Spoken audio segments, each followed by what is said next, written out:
किसी भी live business में, यानी पशुपालन हो, मुर्गी पालन हो, ऐसा कोई भी लाइव बिजनेस हो, तो उस बिजनेस में बीमारी आने के बाद उपचार करना नहीं, बीमारी आने से पहले अगर उसका ख्याल रखा जाए तो बीमारी आएगी नहीं, अपने पास फिरकेगी भी नहीं। नमस्कार दोस्तों, मैं देवचंद बिडकर, आवाज महाराष्ट्र का इस YouTube चैनल पे आपका सभी का स्वागत है। आज एक हम ऐसे बीमारी के बारे में जानने वाले हैं कि जिसको आरडी कहते हैं, जो मुर्गी पालन में बहुत ज़्यादा आती है, और आती है तो बहुत ज़्यादा नुकसान भी करके जाती है। मुर्गी अंडे पे आती है, 2 पैसा फार्मर को मिलने लगता है तो बीमारी चली आती है, या कोई मुर्गी बेचने लायक बन जाती है, कई जगह से वायरस या किसी इन्फेक्शन के कारण ये डिसीज आ जाता है, तो उसको बोलते हैं रानीखेत, यानी उसको न्यूकास्टल डिसीज भी बोलते हैं, यानी आरडी। तो ये आता कैसे है, फैलता कैसे है, क्या क्या होता है और उसका सॉल्यूशन क्या है, उसके बारे में हम जानेंगे। अगर आप इस चैनल पे अगर नए हैं, पहली बार देख रहे हैं, तो ज़रूर सब्सक्राइब करना। कोई आपका सॉल्यूशन है तो कमेंट भी करना, और वीडियो अच्छा लगा तो लाइक भी करना। तो जानते हैं कि आरडी यानी रानीखेत की बीमारी क्या है। तो ये एक पैरामिक्सल वायरस के कारण ये बीमारी आती थी। ये वायरस कैसे आता है और किस किस को होता है? ये कबूतर के भी होता है, बतख को होता है, जो पशु पक्षी होते हैं उनको भी होता है। अगर आपके आसपास कोई देशी मुर्गी हो तो उसमें भी आ सकता है, या कोई बॉयलर फार्म है तो उसमें भी आ सकता है। तो और किस कारण ये होता है? अगर फीड में बदलाव किया जाए तो भी बर्ड के ऊपर ट्रेस आता है, इसलिए भी वो बीमारी हो जाती है, दिक्कत आ जाती है। हमारा पंछी जो है उसके ऊपर ट्रेस आ जाता है। और यानी जो क्लाइमेट है हमारा, उसमें अगर बदलाव आ जाता है, कभी कभी धूप कम होती है, कभी ज़्यादा होती है, गर्मी कम ज़्यादा हो जाती है, और ठंडी कम ज़्यादा होती है, बारिश का मौसम अगर बन जाता है, कम ज़्यादा होता है, तो उसी के कारण भी ये बीमारी आती है। साथ में अगर हम जो रेगुलर पानी देते हैं उनको, वो पानी में बदलाव हो जाता है तो भी ये बीमारी आती है।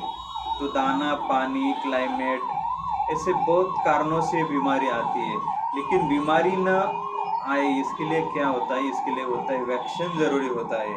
तो जब चूजा आता है तो हैचरी से निकलता है, तो उसको मैरेक्स वैक्सीन ज़रूरी है। उसके बाद 7वें दिन हम लासोटा करते हैं, प्रॉपर लासोटा अगर हो जाता है तो भी दिक्कत नहीं आती है। उसके बाद 14वें दिन गंबोरों का वैक्सीन होता है। उसके बाद 21वें दिन लासोटा किया जाता है, और उसके बाद फॉलपॉक्स या फॉलपॉक्स का वैक्सीन भी किया जाता है। R2B का वैक्सीन भी किया जाता है। तो उसके ऊपर हम डिटेल में कोई वीडियो लेंगे। तो ये उसको रोकथाम के लिए कोई ज़रूरी उपाय है कि जो हम पहले से करते हैं।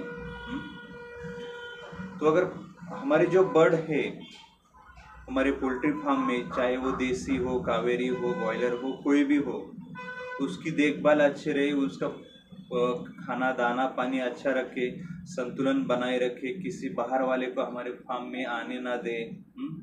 जिस कारण डिसीज हमारे पास आता है उसको अगर हम रोके और हमारे बर्ड की इम्यूनिटी स्ट्रांग रखे, तो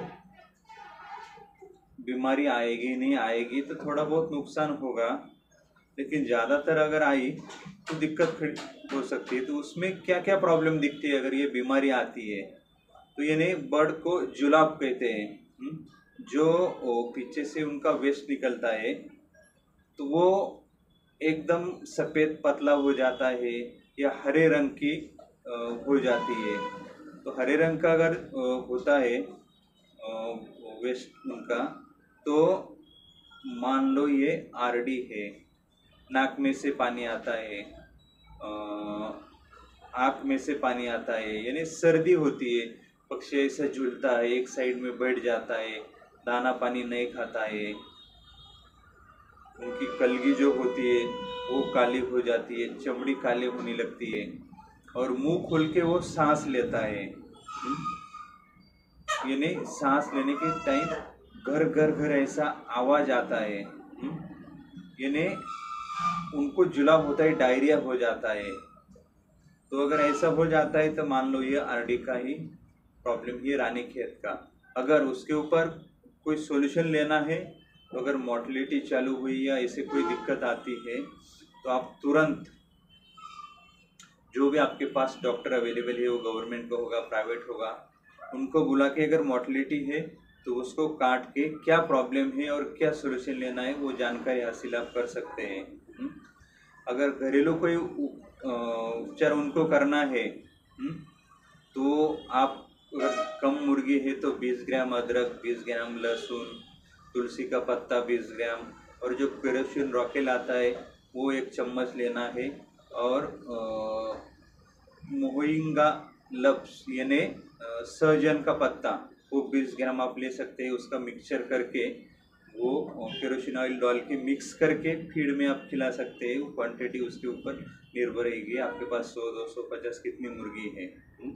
साथ में कोई बीमारी न आए इसलिए हफ्ते में 15 दिन में अपने फार्म पे B904 या कोर्सोलिन का स्प्रे आप कर सकते हैं। अगर डिसीज आ गए तो हर दिन दोपहर को B904 का आप स्प्रे कर सकते हैं, कोर्सोलिन का स्प्रे कर सकते हैं। और साथ में उसकी इम्यूनिटी पावर बढ़ाने के लिए गुड़ यानी गुड़ वो उसको खिला सकते हैं। और पानी, उसका पानी आप दे सकते हैं, ग्लूकोज का पानी दे सकते हैं। साथ में अगर उसको कोई दवाई देनी है तो दवाई लिख लो, याद कर लो, ट्रेसवेल।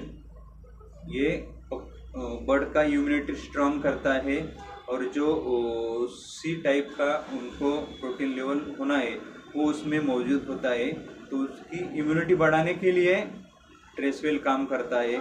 और एक पाउडर आता है नियोडोक्सफोर्ट, ये भी अच्छा फ़ायदेमंद होता है। तो ये दोनों मेडिसिन आप यूज़ कर सकते हैं। ये अपने को कहीं भी मेडिकल में आपके आसपास अवेलेबल हो जाएगा, या बॉयलर फार्म के जिसका है उनके पास भी अवेलेबल होती है, चाहे वो कंपनी दे या वो खुद लाए, लेकिन अवेलेबल होती है। तो ये फर्स्ट ट्रीटमेंट आप कर सकते हैं। लेकिन अगर मोर्टेलिटी ज़्यादा है तो आप डॉक्टर का सलाह लेके पीएम करके ही सॉल्यूशन दे। लेकिन फर्स्ट ट्रीटमेंट आप ये कर सकते हैं। इस फर्स्ट ट्रीटमेंट से अच्छा रिजल्ट आपको मिलेगा, बहुत लोगों को भी रिजल्ट उसका आया है, और एक्सपीरियंस के कारण ये आपको मैं बता रहा हूँ, ये ध्यान में लीजिए। बाकी और मुर्गी पालन की जानकारी या कुछ होना है तो अपने इस चैनल पे बहुत सारे वीडियोस अवेलेबल हैं, आप स्टडी कर सकते, देख सकते, समझ सकते, जानकारी ले सकते, ताकि कोई ऐसा डिसीज आपके फार्म पे ना आए और आपका नुकसान हो जाए। बाकी अहिल्या एग्रो की तरफ से अगर आप चिक्स लेना चाहते हैं, होम डिलीवरी चाहते हैं, 500-1000 की क्वांटिटी है या उससे ज़्यादा है, तो बेशक आपको होम डिलीवरी मिल जाएगी। अच्छा क्वालिटी का कावेरी का चिक्स मिल जाएगा।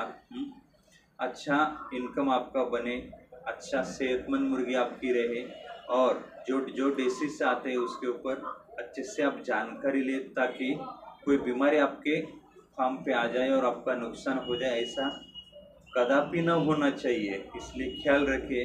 मिलते हैं दोस्त। वीडियो अगर आपको अच्छा लगा है तो सब्सक्राइब कर लीजिए, लाइक कर लीजिए और शेयर कर लीजिए, क्योंकि जिसके पास कोई दिक्कत है या दिक्कत ना आए उसको ये वीडियो की ज़रूरत है, तो उसको ज़रूर शेयर करना। मिलते हैं दोस्त अगले वीडियो में, तब तक के लिए आपका दिल की गहराई से बहुत बहुत शुक्रिया, धन्यवाद, thank you so much, welcome.